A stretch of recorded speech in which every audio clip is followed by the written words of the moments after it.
Өзүңүзгө жакшы белгилүү болгондой, урматтуу президентибиз Садыр Кожоевичтин биздин алдыбызга койгон негизги тапшырмалардын бири бул чек арабызды кынтыксыз кайтаруу, чек арабызда болуп өткөн ар түрдүү укук бузууларга адекваттуу жооп берүү жана ошол чек арада иштеген биздин жоокерлерибиздин жашоо шартын социалдык жактан камсыздоо деген тапшырмаларды алдыбызга койгон.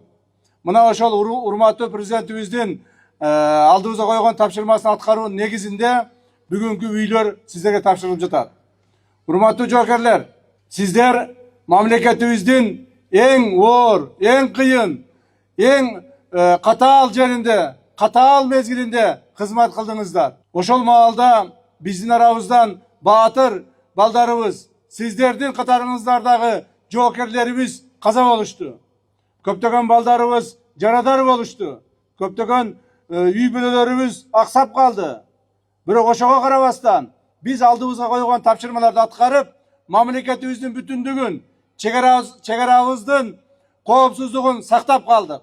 Жана ошондой эле бүгүнкү күндө чек ара ал маалдарда, эгерде ошол маалдарда чек арабыз такталбаган болсо, бүгүнкү күндө чек арабыз толук такталып, чек ара тосмолору орнотулуп жатат.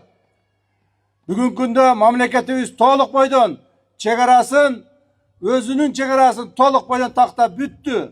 Мына биз эми мындан ары юридикалык жактан чыныгы коопсуз жана эгемен мамлекетке айландык. Мына ушунун бардыгы сиздердин урматтуу жоокерлер кызматыңыздардын негизинде болду.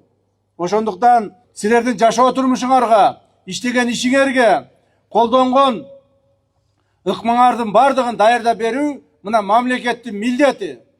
Мамлекетте жетекчилердин милдети. Ошол милдетибизди аткаруунун негизинде бүгүн мен алдыңыздарга келип отурамын.